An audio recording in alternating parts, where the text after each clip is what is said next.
Hello, everyone, and welcome to English Pod. My name is Marco. And my name is Catherine, and today we're talking about a very important day in a couple's life. That's right, we're going to a wedding, and but this time, it's not going to be so romantic because actually the groom is having second thoughts about the wedding. Okay, that means he's nervous and he's not positive he wants to get married today. So remember, the groom is the man, the bride is the woman. Let's jump right into this dialogue, listen to what's going on, and when we come back, we'll be talking about some of the words and phrases you've heard.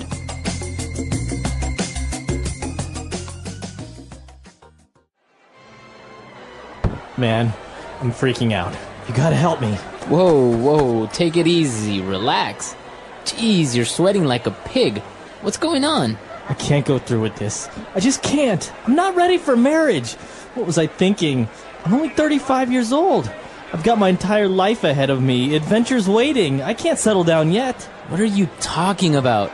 It wasn't more than a month ago that you were rambling on about how you are tired of living the life of a bachelor and how you envy your friends that have a family. I know.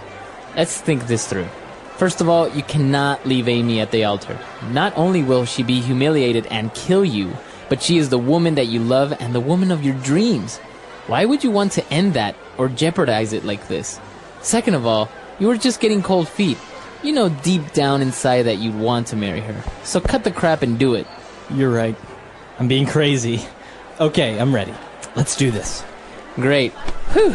That was a close one. You had me going there for a minute. I thought I was going to have to slap some sense into you.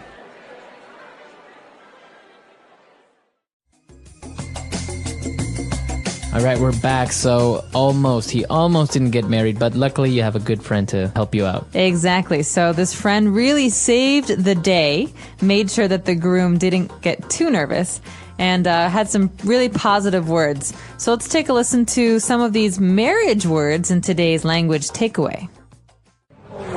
Language takeaway. All right, so as you mentioned, we have this word marriage. Now, marriage is the noun form, right, of actually getting married or to be married. Right. Marriage is the noun, the word that describes the relationship between two married people. Okay, and so you have a relationship, maybe you're dating, but once you get married, the thing between you as a man and a woman, that's your marriage. Your marriage, okay. So you could say, our marriage is in danger. We need to work on our marriage. Exactly. Or we have a happy marriage. All right. Okay, so that's marriage. Now, if you get married, and this guy, he mentioned a phrase, which was to settle down. To settle down. This is a very important phrase. To settle down means to get serious, mature, and to stop living like a child. It means really to have a house or to start having kids. It's a time in life. So to settle down is to become more stable, right? As you say, to buy a house, to have a family, to stay in one place and not be so adventurous or stuff like that. Exactly. So it's to calm down and to be more fixed in life. All right. Now, the opposite of this would be to be a bachelor.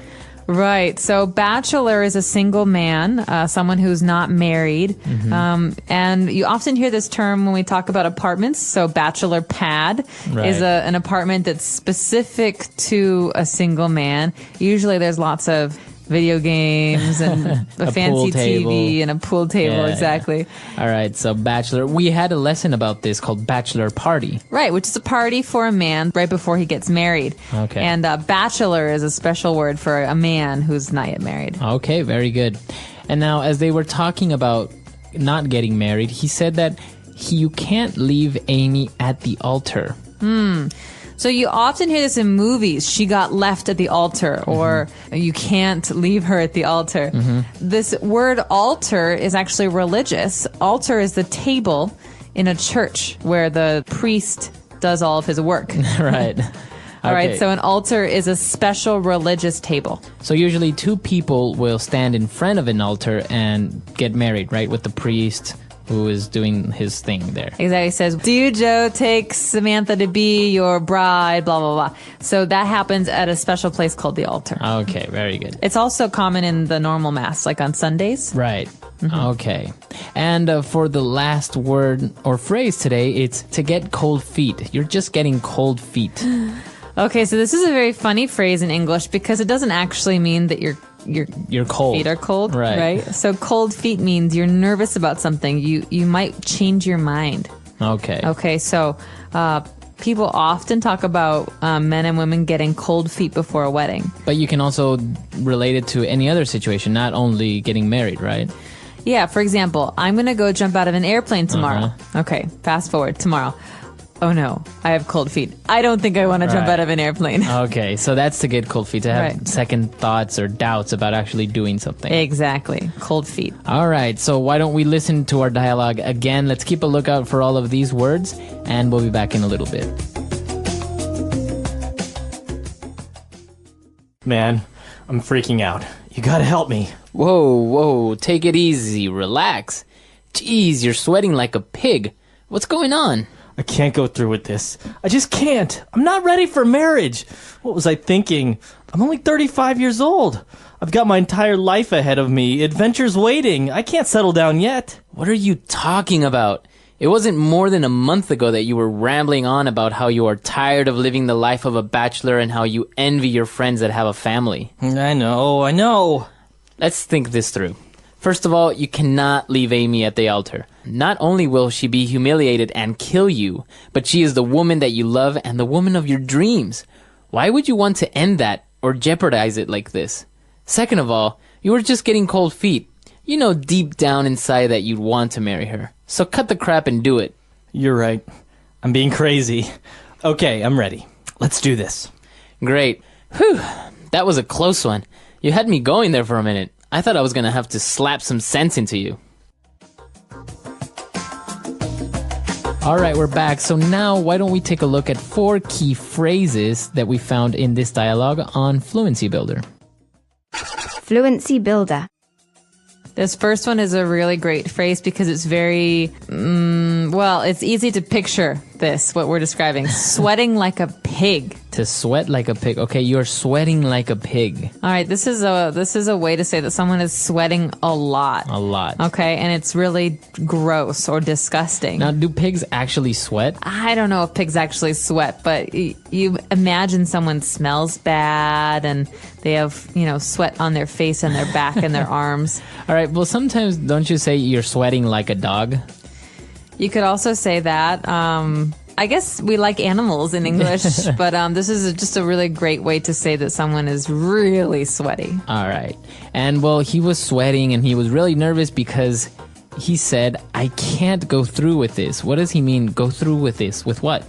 To go through with means to actually do something, okay? So maybe I say, I don't want to jump out of an airplane. I can't go through with this. Okay, I can't jump. So it depends on what we're actually talking about. Okay. If we're talking about a wedding, you say, I can't go through with this. I can't get married. So if you're planning a robbery, you say, well, in the last minute, I couldn't go through with it. I backed out. Right, I can't complete what I talked about doing. Okay. And now the friend, he finally gets kind of angry and he says, cut the crap. Oh man, this is a very common phrase. All right. This is someone says this if they don't want to listen to you complain anymore, okay?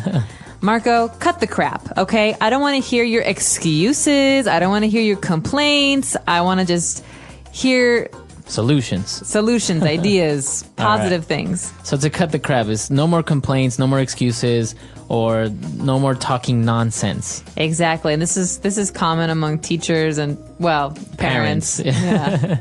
All right, so cut the crap. Now, it's not very polite, right? So you wouldn't really say it to your boss or like a friend. Cut the crap is kind of rude, and it's very spoken language, so I wouldn't write it down. And I would not use this with someone who is like a teacher, yeah, like an authority. You don't use it with them. They might use it with you. Okay. And for our last phrase, he said, whew, you had me going there for a while, or you had me going there for a minute. Okay, so this is a really interesting phrase. We use this a lot in English, but it's not clear from listening to it what it might mean. So you had me going there in this sense means, oh, I was really nervous for a minute. I really believed what you were saying. Exactly. So maybe we could give an example, Marco. All right. Did you know that yesterday I won the lottery? I mean, I won like $1 million and I had the perfect numbers. Oh my God, really? Can I have $1 million? I would love to help you out, man, but no, I didn't actually win $1 million. You had me going there for a minute. You believed me. I did for a little while. You believed me. Okay, maybe not. He's not that gullible. That gullible. All right, but that's what it means, right? To believe someone's story or to think that something's going to happen even though it doesn't. Right. You had me going there. That means what you thought was going to happen didn't happen. So you can use it in the third person. It's like, yeah, I was telling him this awesome story and I really had him going for a while. He really believed me, Right. and then I told him it wasn't true. Okay. Yeah. Great phrases. Now let's listen to our dialogue for the last time, and we'll be back to talk a little bit more about getting cold feet.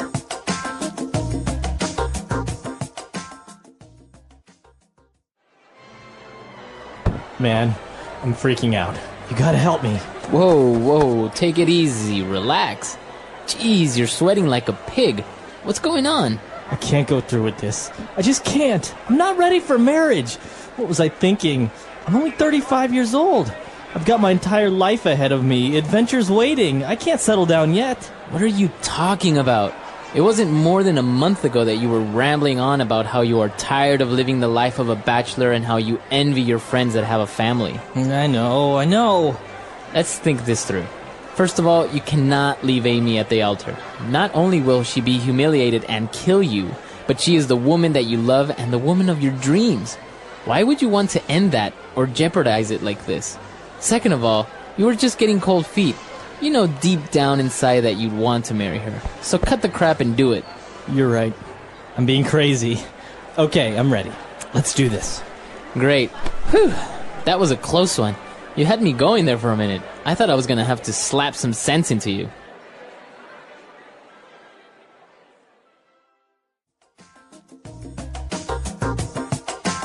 All right, so this is a popular scenario, right? Somebody at their on their wedding day, they get cold feet and they back out. TV, movies, books, everyone loves the situation. Have you ever actually heard of or experienced or maybe known of somebody who actually left the bride at the altar or the groom at the altar? I don't know anyone who did that. Luckily, I think it's really sad. Yeah, me neither. I don't think it's really that common. No, but there was a movie just about this. So there's a woman, Julia Roberts, who tries and tries and tries to get married but never can. So it's called Runaway Bride. Right. Because every time she goes to the altar, she gets nervous, she gets cold feet, and she runs away. Right. So they call her the Runaway Bride. I can't imagine this actually happening to someone. I mean, you have all your family there, your friends. I know, it'd be so embarrassing. It's amazing. And expensive. Exactly, because you've already paid for everything. So do you get to eat the cake if you're the one who's left behind? I think so. Everything's paid for, right? Exactly. And drink all the liquor. All right. Oh. So that's all the time we have for today. If you have any questions, any comments, you can come to our website at EnglishPod.com, and we'll see you guys there. Bye, everyone. Bye.